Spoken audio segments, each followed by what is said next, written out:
చిన్నప్పుడు మీ medical college starting వస్తే special దగ్గర మొత్తం మేడం డెవలప్ చేసుకొని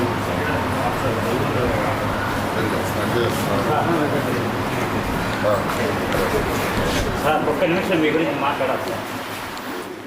పొంగూరు నారాయణ గారు మున్సిపల్ శాఖ పట్టణ శాఖ మంత్రివర్యులకి ప్రత్యేకించి ఈ రాష్ట్ర ప్రజల తరఫున ధన్యవాదాలు తెలియజేసుకుంటూ ఒక చిన్న విషయం అండి.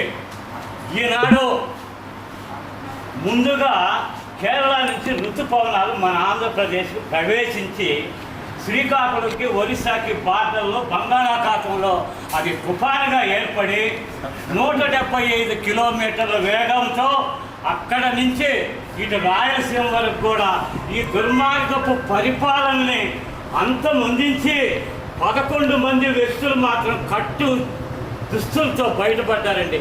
అంటే కట్టుబట్టలతో 11 మంది మాత్రం 175 కిలోమీటర్ల వేగంతో వచ్చింది.